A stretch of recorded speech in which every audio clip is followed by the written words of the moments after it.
8절, 9절, 10절 같이 읽습니다. 시작. 그러므로 각처에서 남자들이 분노와 다툼이 없이 거룩한 손을 들어 기도하기를 원하노라.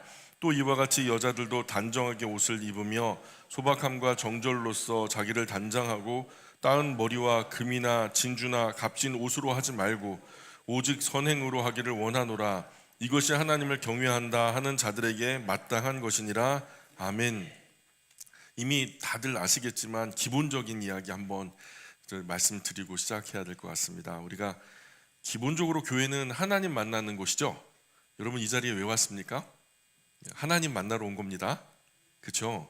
나를 지으신 하나님께 이해를 갖추어서 또 만나고 일주일에 한 번만이라도 공식적인 자리에서 만나고 내가 잘 살고 있나 또 말씀에 비추어서 나를 점검하고 또 하나님께서 주신 많은 귀한 선물들 지난 한 주간도 우리가 누리기만 했잖아요. 또한 그것들에 감사를 드리고 또한 필요한 것들 앞으로 또 한 주간 하나님께서 힘 주셔야 살아갈 수 있으니까 이러한 것들을 기도로 요청하면서 도우심을 구하는 그런 시간들이 주일 아니겠습니까? 그런데 이렇게 하나님 만나러 와 보니까 나와 같이 하나님 사랑하는 사람이 옆에 있단 말이죠. 그렇죠? 나와 공통점이 뭐예요? 뭐 성별, 고향 뭐 이것저것 다 떼고 하나님 사랑하는 마음 가지고 왔어요. 그래서 보니까 같이 하나님 사랑하는 사람이 하나님을 만나러 와 있단 말이죠. 이렇게 하나님을 사랑하는 사람들끼리 서먹하게 지낼 수 있나요? 그럴 수 없잖아요. 그래서 하나님께 속한 사람들끼리 친절하게 대해주고 또 아름다운 교제를 이루는 것이죠. 한 아버지 되시는 하나님을 향해 함께 섬기면서 아름답고 행복한 형제자매 우애를 나누는 곳이다. 그래도 본질은 뭐다? 본질은 우리가 이곳에 온 본질은 하나님과의 만남이다. 예, 우리 옆에 있는 사람은 못 만나고 가도 언젠가 또 만나지만 이 시간 오늘 우리가 본질은 하나님을 만나는 본질, 이 자리의 본질은 하나님을 더 깊이 만나고 하나님을 예배하기 위함이다. 우리가 예배당에 나올 때 이 본질을 계속 마음속에 새기셔야 돼요. 안 그러면 마당만 밟고 가는 경우가 생길 수가 있어요. 그러니 오늘도 하나님과 더 깊은 교제 이루시기를 주님의 이름으로 축복합니다. 우리 지난 시간에 이어서 2장 8절부터 보시면 우리가 지난 시간에 디모데전서 2장 앞부분 살펴봤어요. 디모데전서 2장은 바울이 디모데에게 기도하는 목회의 중요성을 강조하죠. 디모데가 맡아서 어느 교회를, 물론 이제 에베소 교회인데요, 그 교회를 담당하게 되는데 담임 목회자로서 교회를 목회하는 동안에 정말 중요한 게 뭔지 아냐? 기도하며 목회해야 된다. 기도하며 목회해야 된다. 모든 사람을 위해서 다양한 이유로 늘 기도하라고 권면을 하죠.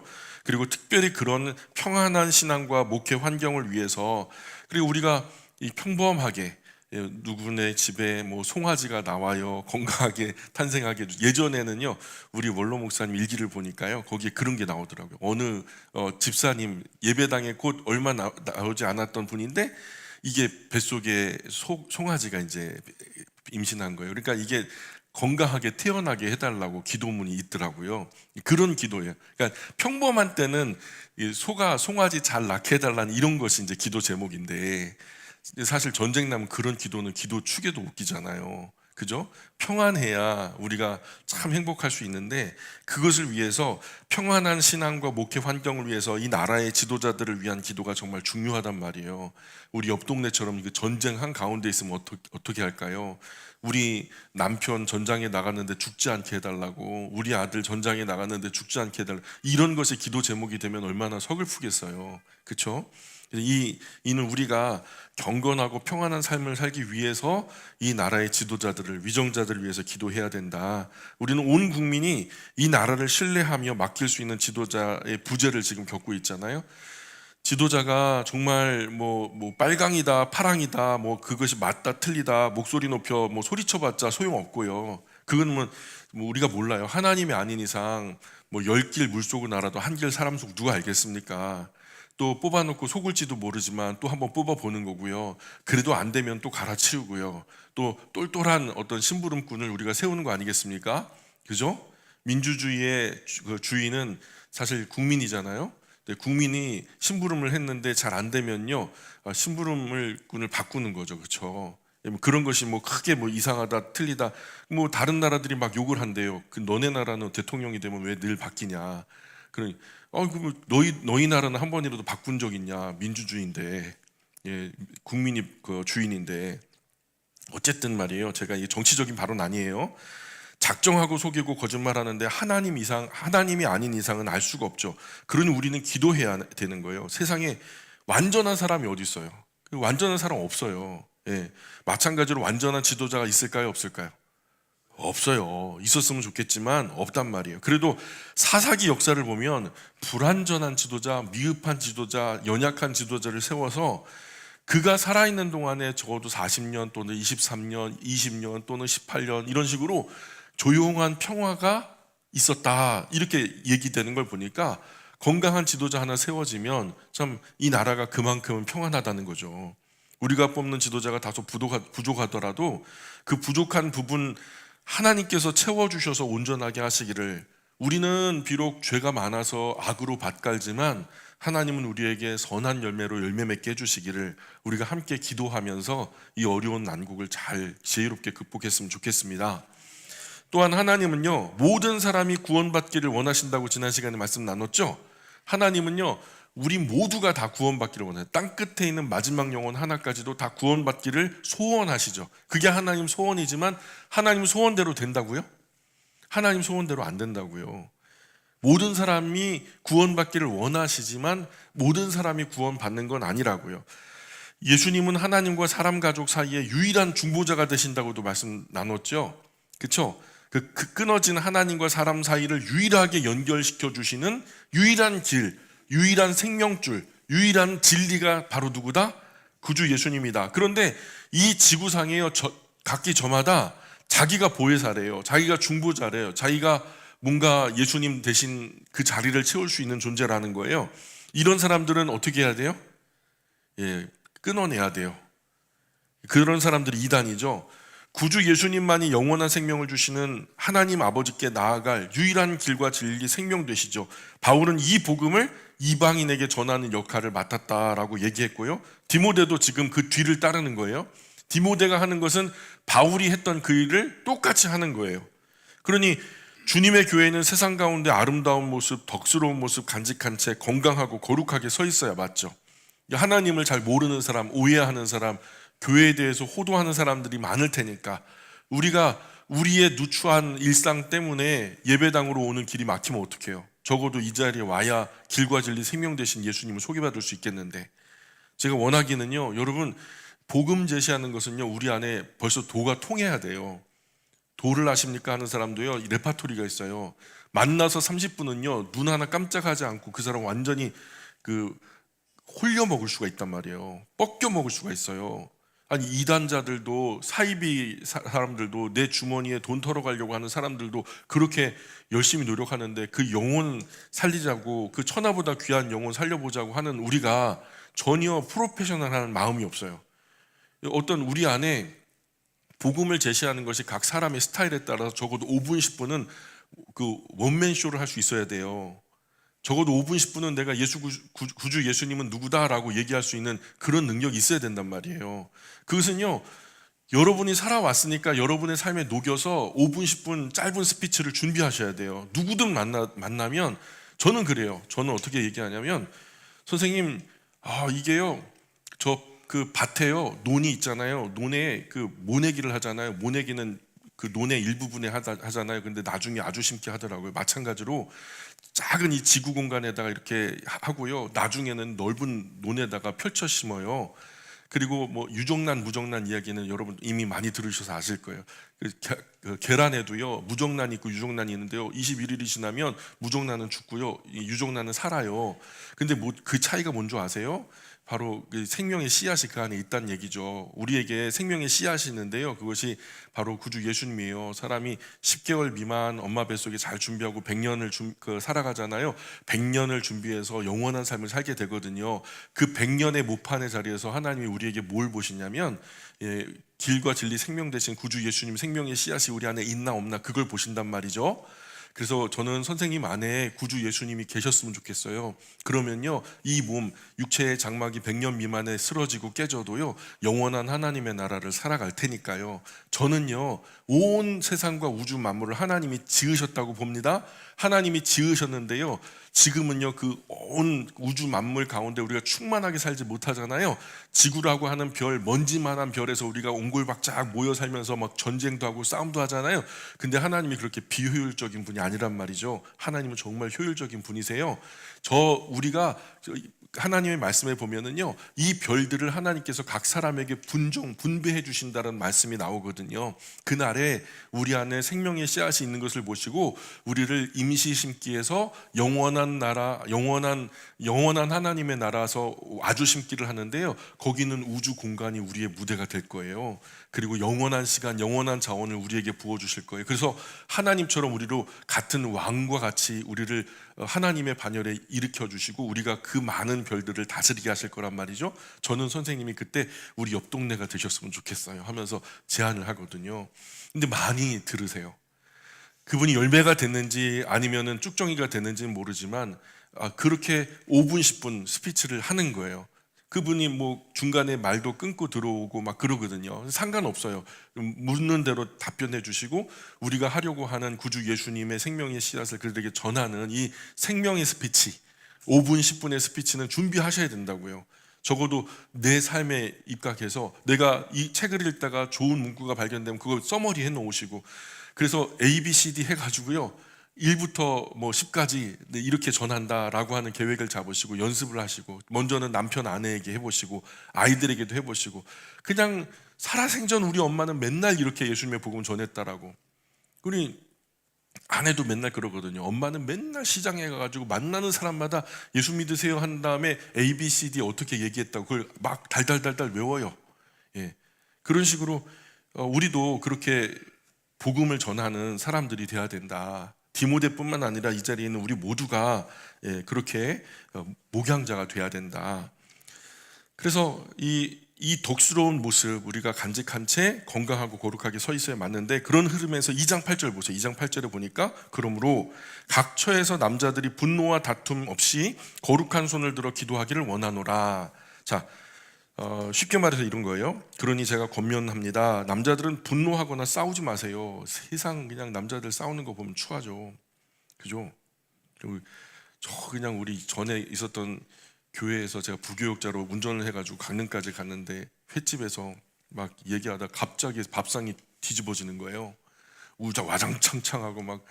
그랬더니 주인하고 사장님하고 그 갔던 우리 아버지들하고 싸움이 붙은 거예요. 그래서 저기 회를 갖다가 딱 비교해 보더니 뭐 양이 많네 적네 이거 가짜네 진짜네 하면서 막 그냥 나중에 멱살 잡고 막 머리에 막 초장이 막 그런 세례를 초장으로 받으면 되겠습니까? 예?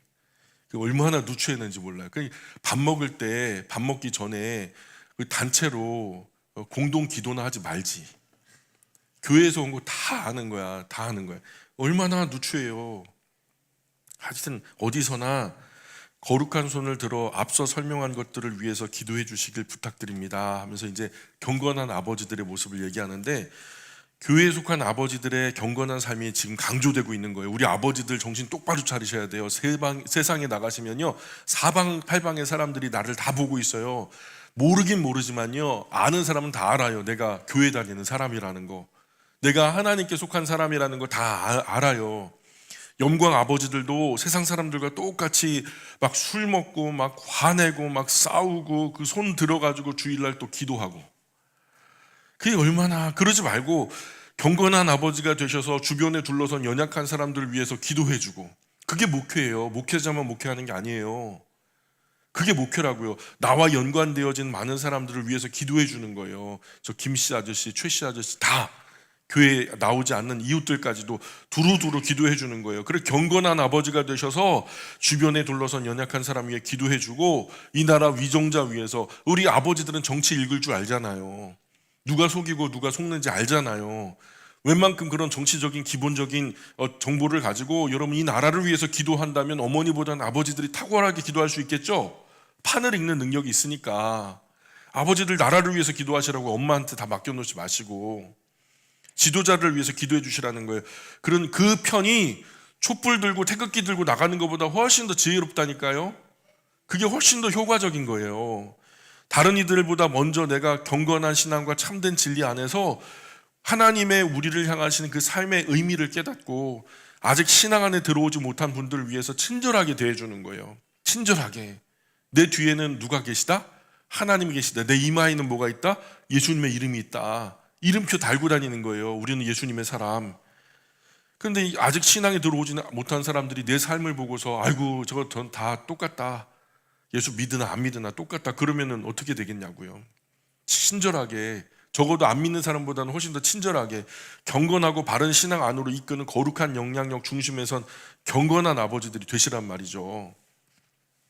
제가요 한때 믿으시진 않으시겠지만은 제가 다이어트를 했던 적이 있습니다. 근데요 다이어트를 하면요 성격이 까칠해져요. 아주 그냥 하나부터 열까지 얼마나 고가운지요. 애들이 옆에서 째그락거려도 신경이 바짝 서면서 조용히 막 이렇게 말이 곱게 안 나가는 거예요.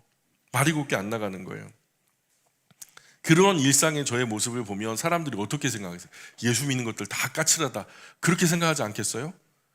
그 성격을 이겨 먹어야 그리스도인으로서 멋진 삶을 살 수 있겠더라고요. 그거를 인격이라고 하더라고요. 내 지금 현재 형편, 지금 상황, 나의 어떤 컨디션을 넘어서서 요즘에 책이 그런 게 있어요. 기분이 태도가 되지 말게 하자. 그런 얘기. 내가 지금 기분 나쁘니까 그 기분이 태도로 나온다는 거예요. 그는 인격적이지 못한 거죠. 내 기분이 정말 안 좋아도 언제나 올곧은 태도로서 사람들에게 인격적으로 대하는 것, 그것이 우리의 진짜 그리스도인의 성품이라는 거. 초대교회 아버지들은요 이 말씀을 문자 그대로 실천하셨어요. 초대교회 아버지들은요 정말로 멋진 그리스도인들이었어요. 예수님의 산상수훈 명령을요 그대로 순종하려고 노력했어요. 왼뺨을 맞으면 오른뺨도 돌려대고요, 오리를 가져가면 십리까지 가고요, 겉옷을 갖자 하면은 다른 옷까지도 가져다가 줄 정도로 두루두루 살피는. 그래서 로마 제국 안에 수많은 사람이요 초대교회 경건한 아버지들을 보면서 거룩한 영향력을 받는 거예요. 세상에 왜 저렇게 살지? 저거 손해보는 건데? 저거 되게 피곤한 삶인데? 숱한 로마 사람이 그리스도인 아버지들의 경건하고 깨끗한 일상을 통해서 감동을 받는 거예요. 정말요 그때 당시 그리스도인들 아버지들은요 가정적이에요. 일부일처잖아요. 성경이 말씀하는 대로 한 아내를 두고서요 죽을 때까지 그 여자만 사랑하면서 그 목숨 바쳐 사랑하니까요. 이런 아버지들. 그런데 로마 사람들은 어때요? 성적으로 문란해요. 전쟁 나가면요 중간에 에페수스라고 하는 도시에 들려가지고요 그 살기를 빼기 위해서 무린 여자들하고서 막 그냥 집단 혼음을 하고 막 더러운 성적인 것들이 있었거든요. 그러니까 가정을 지킨다는 것 자체가 별로 의미가 없어요. 그 세계 안에서는요. 로마가 중흥기여서 세계 최고의 어떤 역사적으로 천년 제국이 됐는지 모르지만 이 로마가 마지막에요 망할 때요 성적인 타락 때문에 가정제도가 깨지면서 나라가 망한 거예요. 그런데 그런 사람이 로마의 시내에 하나가득인데요. 근데 로마 시내에 그리스도인이라고 하는 사람들은요 가정밖에 몰라요. 자기 아내밖에 모르고. 그러니까요 아내를 그렇게 극진하게 사랑하고 살피고 자녀들 잘 돌보고 가정을 아끼고 그랬단 말이죠. 동시에 이 아버지들이요 너무 경건하고 너무 신앙적이고 너무 신실하고 너무 진실하고 건전하고 깨끗하고 청민하니까요. 그래서 수많은 로마의 귀부인들이요 아이고 내 신랑이 저 그리스도인만 했으면 좋겠다고, 저 노예지만 천한 노예지만 자기 가족 저렇게 극진하게 생각하는 저 그리스도인처럼 살았으면 좋겠다고 부러움의 대상이 됐단 말이에요. 많이 부러워했단 말이에요. 식민지 약소국 백성에 불과한 이들이 정말 인격과 경건한 삶으로 품위 있고 고상하게 살아가는 거예요. 그 삶이 너무 아름답고 경건하게 보이니까요 그런 삶이 의미 있다, 가치 있다 여겼던 거죠. 그래서 로마 사람들 중에서 그리스도인 노예가 있다는 것만으로도 자랑하는 거예요. 우리 집 노예는 그리스도인이야 왜 이래? 이게 자랑이었다니까요. 수많은 로마의 귀부인들은 자기 남편이 이 그리스도인 노예처럼 가정적이었으면 하고 부러워했다니까요. 그렇게 인격적이었으면 좋겠다고 부러워했다니까요. 자기 남편이 그리스도인 노예 반만 따랐으면 좋겠다. 그런 그들의 경건하고 거룩한 일상을 보면서 나도 그리스도인 될래 하는 사람들이 나타났다니까요. 심지어는 황실 가족 가운데서도 나도 그리스도인 할래 하는 사람들이 나타났다니까요. 로마 제국 안에 그래서 엄청나게 그리스도인들이 극도로 많아졌어요. 그 거룩한 영향력 때문에. 그게 전도지 들고 나가서 전도해가지고 된 게 아니거든요. 경건한 아버지들의 일상의 삶이 그들에게 전도의 예가 된 거예요. 이런 인격적이고 존경받는 모습 때문에 로마 황제에게 막 시샘을 받아가지고 그냥 핍박을 받을 만큼 그렇게 존경받고 인격적이고 품위 있는 사람들이 초대교회 그리스도인, 그 중에서도 경건한 아버지들이었다는 거예요. 예? 저는 저를 포함한 우리 영광의 아버지, 꼭 이런 초대교회 아버지들처럼 세상 많은 가정의 아버지들의 모범이 되었으면 좋겠어요. 그냥 양말도 뒤집어 벗어놓고 말이에요. 막 엄마 보고 맨날 물도 와라, 뭐 갖다 놔라, 막 그렇게 잔소리만 하지 말고. 시어머니가 둘 있다면서요. 모든 이들의 존경의 대상이 우리 영광교회 아버지들이 다 되셨으면 좋겠어요. 근데 아버지들만 경건하면 되나요? 엄마들은 지금 막 속에서 그래 말씀대로 되어 찌찌하다 막 그러면서 막 하겠지만은 지금 기뻐하기는 이릅니다. 9절 보세요.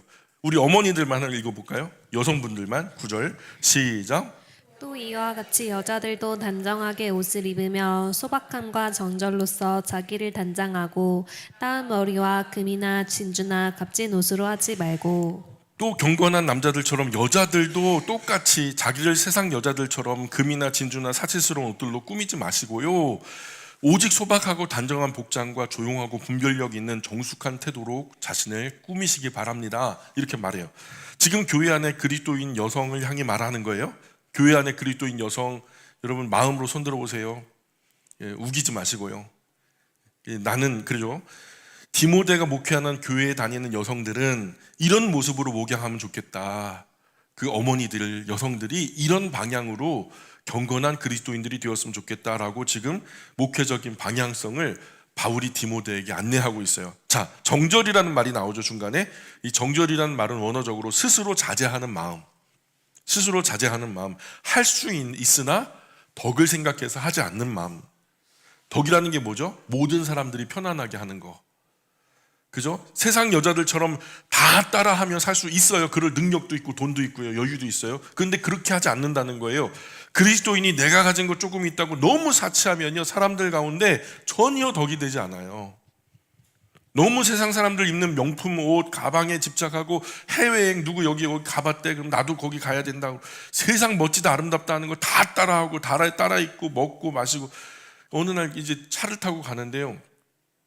우리 꼬맹이가 그랬나? 어떤 여자분이 그랬는데 이제 차를 타고 갔는데 요즘에 저게 트렌드야 그래요. 뭔데? 펑퍼짐한 회색 그 추리닝 같은 거 이렇게 그 아빠들이 입을 만한 그 추리닝 바지를요 입고 여기 위에는 또 하이탑으로 이렇게 그 배꼽 드러날 만큼 입고요. 그 위에다 또 뭘 입어요? 요즘에 강남에 가면 대부분 저렇게 입고 다닌대. 그 못하러 그 애기들 입는 거 수십 명이 따라 입는 거 수백 명이 따라 입는 거 그렇게 입냐고요. 그래서 오늘 아침에도 컵을 갖고 오셨는데 우리 정미숙 권사님 컵 갖고 오셨더라고요. 근데 되게 독특한 컵을 갖고 오셨어. 얼마나 개성 있어요. 나답고. 그 많은 것들 중에서 하나 딱 찾자면 내 거 눈에 이름 안 봐도 다 보이잖아요. 그러니 그런 개성을 살려야지 뭐 남들 다 입고 다니는 걸 따라 입냔 말이에요. 자존심도 없어요. 그러니까 세상이 멋지다 아름답다 하는 것들 따라하지 말고 따라 입고 따라 먹고 따라 살지 말고 그리스도인 여성으로서 정말 아름다운 단장이 뭐냐? 10절 읽어볼까요? 10절 시작. 오직 선행으로 하기를 원하노라. 이것이 하나님을 경외한다 하는 자들에게 마땅한 것이니라. 예, 제가 이런 설교를 강남에 가서 하면요 내일 쫓겨납니다. 예, 다행히도 여기가 오산이라 그런 사치스러운 치장보다는 친절한 모습과 선한 행동으로 가꾸시기 바랍니다. 이렇게 말해요. 상대를 향한 더 깊은 배려, 우리 어머니들 배려 있는 분들 보면요 참 마음이 녹아요. 참 이 겨울에는요 그냥 엉덩이로 딱 대펴놓고 누군가 오면 자기가 앉았던 자리를 내어주는 분도 계셨어요. 제가 보니까 그거 깊은 배려죠. 그 대화 속에서도 나도 얘기하고 싶지만 내가 참는 거예요. 그리고 남이 얘기하게 하는 거예요.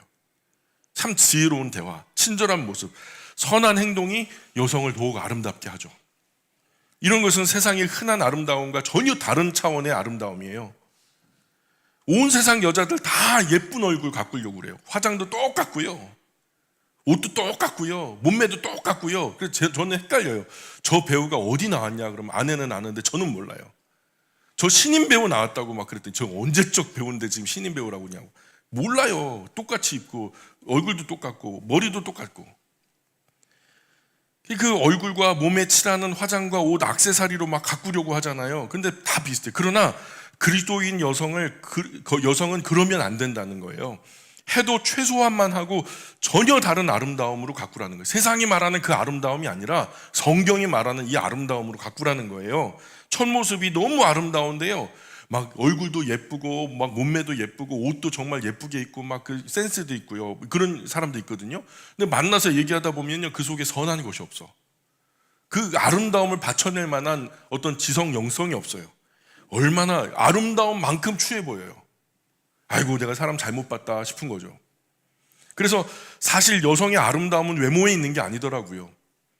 내면의 경건한 신앙과 지혜, 섬세한 마음 씀씀이, 차분한 말씨, 정숙한 태도, 이 모든 것들이 어우러지고 합력해서 참된 여성의 아름다움을 보여주는 거죠. 여자는 첫인상이 아니라 관계 속에서 그 아름다움이 드러나더라고요. 이제 곧 여름인데요, 저는 정말 큰일이에요.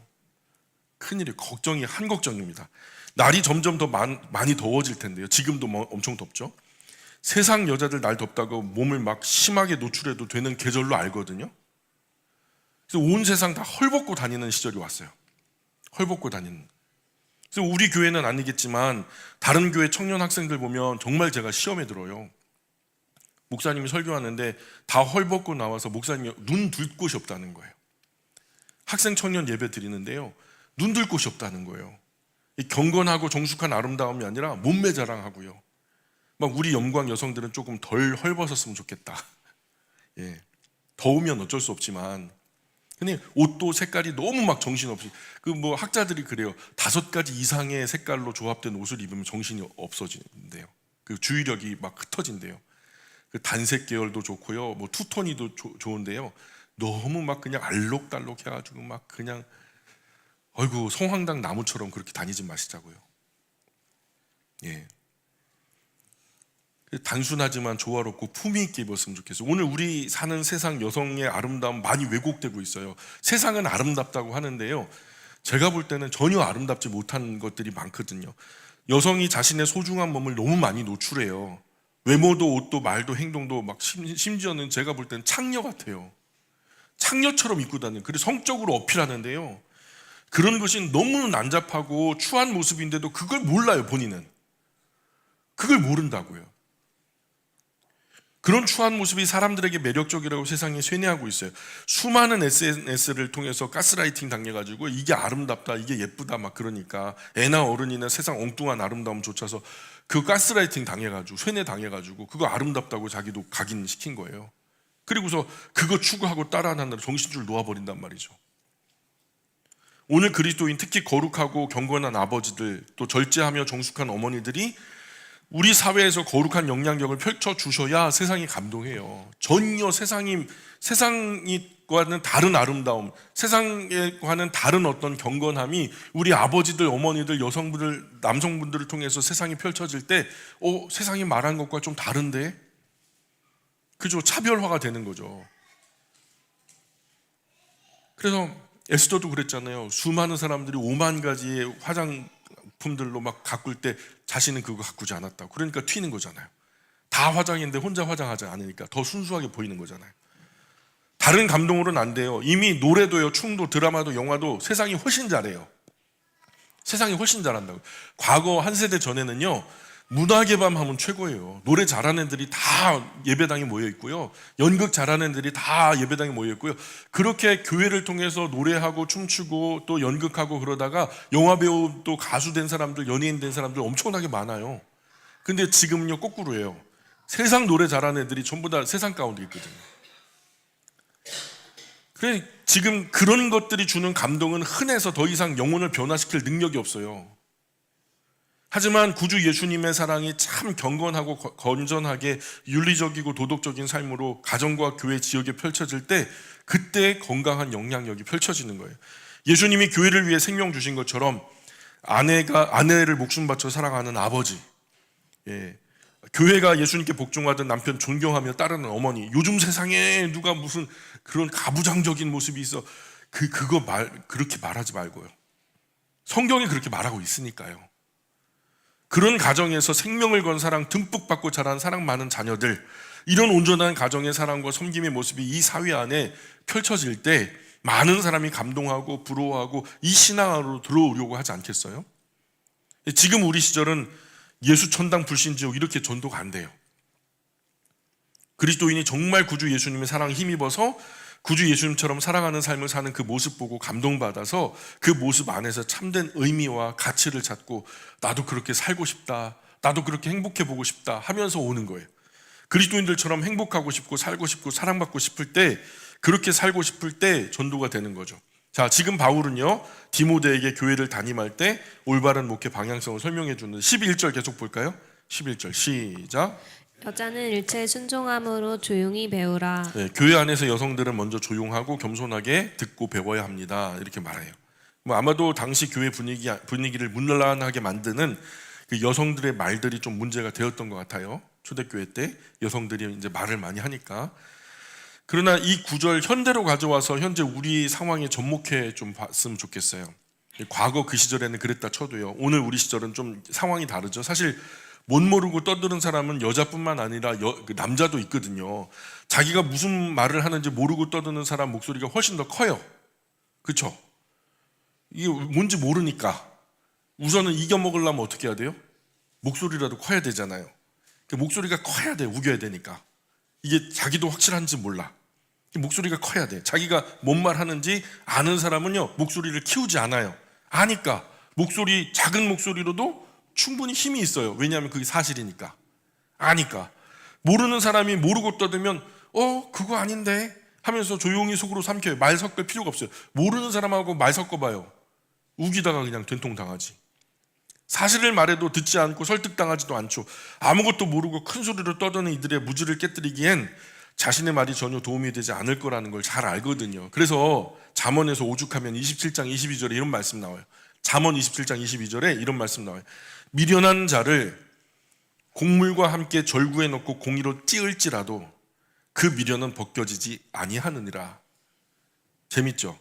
사람의 미련이라는 껍데기를 벗기는 일은요 그냥 절구에 넣고 공의로 콩콩 찌어도 안 벗겨진대요. 보리도 벗겨지고 쌀도 벗겨지고 다 벗겨지는데요, 콩도 다 벗겨지는데 사람의 미련이라는 껍데기는 안 벗겨진대요. 그러니 남자든 여자든 조용하고 겸손하게 먼저는 듣고 배워야 된다. 먼저는 듣고 배워야 된다. 12절 계속 읽어볼까요? 12절 시작. 여자가 가르치는 것과 남자를 주관하는 것을 허락하지 아니하노니 오직 조용할지니라. 사실 이 말씀이 좀 남성 우월주의적인 말씀처럼 들리기도 해요. 근데 그 시절에 그 사회상은요 사실 일반적으로 위계 질서가 그렇게 가정 안에서의 아버지의 자리, 또 나라 안에서의 그 왕의 자리가 그런 위계 질서를 갖고 있었거든요. 그래서 교회 안에서 위계 질서도 마찬가지예요. 여기까지도 초대교회 대부분의 지도자들은 다 누구였죠? 남성이었어요, 여성이었어요? 남성이었단 말이에요. 교회를 이끌고 나가는 분들은 성향상 사실 아버지들이 유리하기도 해요. 그런데 그 아버지들이 이끄는 예배당 안에서 우리 여성들이 막 이렇게 이제 그 위계 질서에 복종하지 않고 막 말이 많이 나오면 이 교회가 사실 평안하지 않거든요. 위계 질서라는 말이 뭐죠? 위계 질서? 제가 사전을 찾아보니까 이래요. 직책의 관계에 따라 마땅히 지켜져야 하는 차례와 순서, 이렇게 말해요. 그래서 이 차례와 순서가 지켜지지 않으면 일이 이루어질 수가 없는 거죠. 당시 교회 지도자들은 대부분 남성이었어요. 가정의 지도자도 대부분 아버지, 즉 남성이었고요. 그래서 교회 안에서 남자를 주관하는 것을 허락하지 않는다는 말씀을 현대 우리 세상에 맞게 해석하는 것은요, 비단 여자만 아니라 사람이 남자든 여자든 교회 안에서 지도력 또는 그 위계 질서에 순종해라, 이런 말이죠. 그 지도력을 넘어서서 왈가왈부하면은 무질서해지니까요. 그래서 하나님 말씀 읽지도 않고 알지도 못하고 말만 앞서는 사람이 교회 안에서 다른 많은 그리스도인들을 주관하고 다스린다고 한번 생각해 봐요. 나라도 물론이지만 교회도 문제가 생기는 거예요. 교회 꼴이 어떻게 되겠어요? 다시 중세 암흑기로 돌아가는 거지. 그러니 남자든 여자든 그것이 중요한 것이 아니고, 잘 모르면 먼저 우리가 조용하게 겸손하게 듣고 좀 배우자, 이런 얘기죠. 목소리 낮추고 조용하게 겸손하게 듣고 배워야 돼요. 모르고 떠들면 어차피 틀린 소리 하는 거고, 틀린 소리는 안 들리면 더 좋은 거고, 오직 조용할지니라. 헤슈키야라는 단어인데 이걸 갖다가 더 현대어로 바르게 번역하면 침묵. 그래서 오직 침묵할지니라 이렇게 말해요. 차라리 침묵이 낫다는 거죠. 13절 14절 계속 읽어볼게요. 시작. 이는 아담이 먼저 지음을 받고 하와가 그 후며 아담이 속은 것이 아니고 여자가 속아 죄에 빠졌음이라. 예, 하나님은 아담을 먼저 만드셨고 하와는 나중에 만드셨습니다. 사실 사탄에게 속아 넘어간 것도 아담이 아니라 하와였습니다. 그죠? 맞는 말인데요. 참 한 가정이 있었어요. 그 가정이 참 아내가 종교 활동에 정말 열정적인 분이에요. 이게 남편도 애들도 말을 못해요. 아내가요 의견을 내면요 반대하거나 이의를 제기하지 못해요. 반대하거나 이의를 제기하면 쌈딱처럼 달려드는데요. 대들고 달려드는데요. 그 싸움을 이웃들이 다 와서 구경할 정도예요. 경찰에 신고하고 경찰이 출동할 정도예요. 그러니까 3차 대전이 벌어지는 거예요. 그러니까 이거를 남편도 알고 아이들도 알아요. 그러니까 그러기를 10수번 하니까 남편들도 아이들도 엄마 건드렸다가 문제 생긴다. 그래서 아내가 뭐 한다 하면은 아닌 거 알거든요. 아닌 거 아는데 가정의 평화와 안녕을 위해서 남편도 아이들도 그냥 따라줘요. 그냥.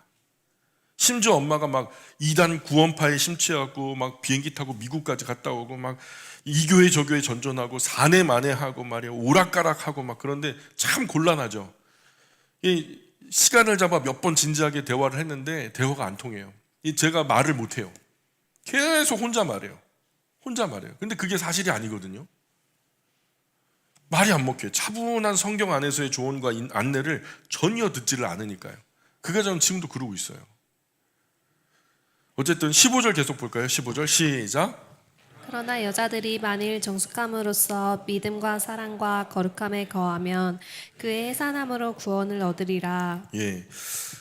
그러나 만일 여자들이 스스로 절제하며 자녀를 경건하게 기르고 조용히 하나님을 믿고 신뢰하며 순결하게 순종하면서 겸손하게 살아간다면 분명히 구원을 얻을 것입니다. 이렇게 말해요. 근데 지금 이게 사실 난제 구절이에요. 어떤 분은 이런 질문하죠. 그러면 여자는 아기 못 낳으면은 구원 못 받나요? 막 그러거든요. 제가 볼 때 여자나 남자나 결혼하는 것이 참 잘하는 거고요. 예, 아기를 낳는 것은 훨씬 더 잘하는 거죠. 제 아내가요 아기를 낳아서 기르는 그 모습을 제가 옆에서 지켜봤잖아요. 4명의 아이들을 낳아서 기르는데 제가 볼 때는 그 어머니들이 아기를 낳아 기르는 모습이 마치 성직자 같아요. 예. 입덧 때문에 막 먹지도 못하죠. 그 고통, 수고 다 그냥 그대로 다 견뎌내야죠. 아기 낳으면 끝인가요? 잠도 못 자요. 예, 하루도 마음 놓고 쉬는 걸 못 보고요. 그냥 늘 아기와 함께 그냥 붙박이니까 한 영혼을 품고 고뇌하는 성직자 같더라고요. 나는 이 아이와 공동 운명체 이런 생각으로. 그러나 여기 말씀 보니까 여자들이 만일 정숙함으로 믿음과 사랑과 거룩함에 거하면 그의 해산함으로 구원을 얻으리라. 참 이게 난제 구조로 알려져 있는데 수많은 주석을 제가 다 찾아봤는데요. 별로 탁월한 해석이 없어요. 이게 왜서 이렇다라는 설명을요. 그냥 애둘러 말하는 것들은 몇 군데 있는데요. 그냥 별로 취할 만한 그런 입장은 없고요. 제가 한 3가지 정도로 성경을 읽다가 풋노트를 달아놓은 게 있는데 그것으로 주석을 대신했으면 좋겠어요. 첫 번째는요. 자, 여성이 그의 해산함으로 구원을 얻으리라. 이게 무슨 의미일까? 첫 번째, 여성이 하나님의 창조 명령에 따라 순종함으로 그 고통과 위험을 무릅쓰고 아기를 낳는 것을 선한 일로 보는 시각이죠. 그죠? 여성이 하나님의 창조 명령에 따라 순종하면서 고통과 위험 무릅쓰고 아기를 낳는 것, 그것을 선한 일로 보는 시각. 그죠? 요즘 여성들이 나쁜 생각하죠? 무슨 나쁜 생각해요? 아기 낳는 것이 아프고 무섭죠? 그러니까 뭐 키우기도 부담스럽죠? 그러니까 결혼도 안 한다, 못 하겠다, 아기도 안 난다, 뭐 결혼해도 아기 안 날 거다, 그 약속하고 결혼해라, 우리끼리 잘 살자, 그 뭐죠? 지난주에 제가 말씀드렸죠. 뒤에 붙어 있는 게 딩크족 그 기사 이야기 했는데 어쨌든 딩크족들이 생긴단 말이에요. 애기 안 낳고 우리끼리 잘 살자, 막 그러는 거. 내 행복 위해서 결혼은 하더라도 아기는 안 낳을 것이다. 아기를 낳고 싶어도 아기가 안 생기는 그 여러 가지 이유로. 그러나 이유야 어떻든 여성이 아기를 낳는 것은 세상을 지으신 하나님 창조 원리 가운데 생명을 생산하는 거룩한 시스템이죠. 자, 생명이 이 세상에 인간 생명이 이 세상에 있기 위해서 그 여성이라고 하는 생명 시스템을 통하지 않고 다른 모습으로 올 수 있는 기능이 있나요? 없어요. 아직까지는 없어요. 뭐 SF 소설 같은 걸로 뭐 그냥 뭐 시험관 아기가 뭐 그냥 무슨 그 수조에서 배양돼 가지고 이제 앞으로는 그렇게 사람이 생산될 거다. 아직 그렇게 생산된 사람이 없단 말이에요. 유일하게 엄마의 모태를 통해서 태어나는 이 한 가지 방법밖에 없어요. 이 하나님이 만드신 생명의 거룩한 시스템이에요. 하나님은 여성이 아기를 낳는 것을 이 새 생명의 탄생의 존귀한 생명의 시스템에 나를 헌신하는 선한 행동으로 보시는 거예요. 아기를 잉태하고 출산하고 키우는 이 여성의 숭고한 모습을 하나님은 지극히 자연스럽고 선하고 아름다운 순종과 헌신으로 보시는 거죠. 아주 거룩한 사역으로 보시는 거예요. 그래서 우리 젊은 엄마들 아기 키우느라 고생 많죠. 저 안에서도 나오지도 못하고 더운데 애기들 그냥 그래서 예배도 잘 못 드리시고 그러죠. 생명은 참 소중한 거예요. 그러나 피곤하고 힘들고 지치는 것도 사실이죠. 동전의 양면 같아. 이뻐 죽겠는데 또 귀찮아 죽을 때도 있어요. 그죠? 동전의 양면처럼. 그런데 그건 정말 큰 의미와 가치를 가지는 수고라는 거죠. 한 생명이 세상에 존재하는 것만으로 정말 소중하고 귀한 일이잖아요. 한 사람의 우주가 펼쳐지는 거예요. 저 뒤에 이제 다이가 있는데 다이가 자라나고 우주 끝에 가봐요. 거기 우주가 있을까요, 없을까요? 거기도 우주가 있어요. 한 사람이 태어나는데요, 온 우주 안에 곳곳을 가도요, 그 아이의 우주가 있다는 거예요. 저는 그게 너무 신기한 거예요. 내가 갔으면 거기 다른 우주가 없어야 되는데 다이가 가도 있고 제가 가도 있고. 그러니까 한 사람의 우주가 펼쳐지는 거예요. 이 놀랍고 경이로운 일에 여성이 쓰임을 받는 거잖아요. 공부 잘하거나 못하거나 상관없어요. 예. 그저 아기가 내 앞에 존재하는 것 이 한 가지만으로도 엄청난 일이라는 거죠. 아기를 안 낳아본 남자들은 잘 몰라요. 아기를 안 낳아봤잖아요. 그죠? 남성은 뭐 즐기기나 했지 뭐 자기가 뭘 알아요. 나중에 낳아놓으면 엄마 협력해갖고 잘 먹이고 입히고 가르치고 키워야죠. 뭐 얼마나 큰 해상의 고통과 희생과 수고와 섬김과 사랑이 집약되어서 지금의 내가 존재하는지 우리들은 잘 몰라요. 사실 실감이 잘 안 나잖아요. 그래서 해산하는 그 고통 때문에 여성에게도 구원의 기회가 주어진다. 뭐 이렇게 해석하는 것이 첫 번째 해석이고, 두 번째 해석은 이래요.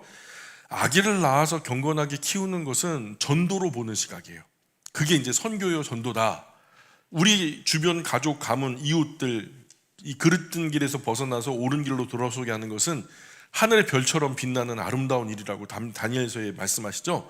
이렇게 내가 선고 사방팔방으로 사람들에게 거룩한 영향력을 미쳐서 하나님께로 돌아오게 하는 것을 횡적 전도라고 해요.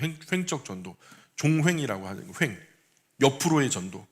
내 주변과 이웃을 전도하는 거죠. 그런데 여성이 아기를 낳아서 없던 생명이 있게 된 거잖아요. 내 안에서 나왔단 말이에요.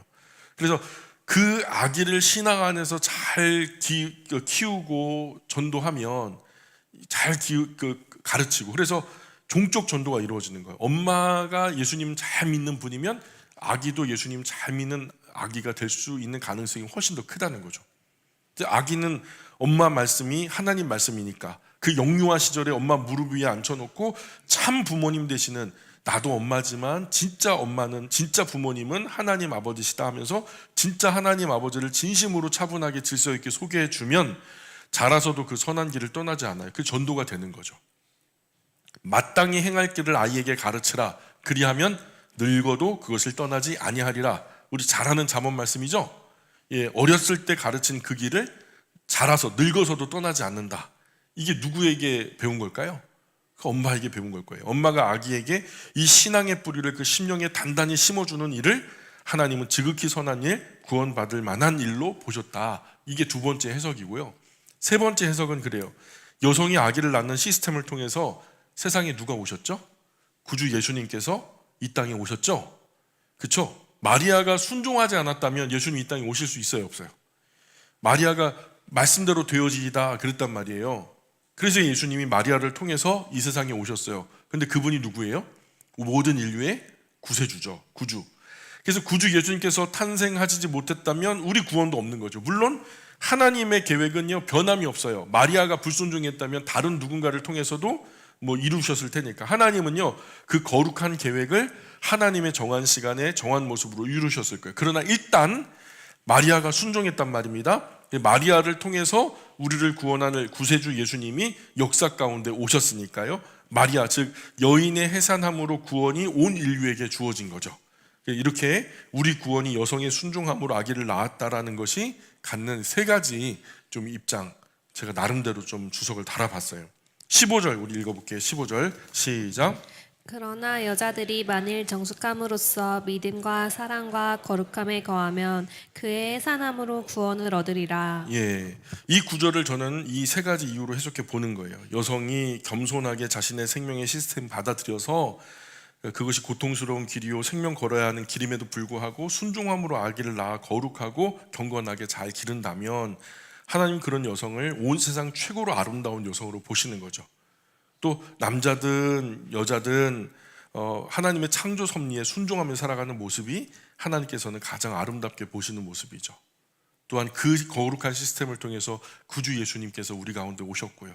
또한 그 자체가 생명에게 복음을 전하는 전도의 도구가 되기도 한다는 거죠. 뭐 어려운 이야기 아니니까 오늘 여기까지 하겠습니다.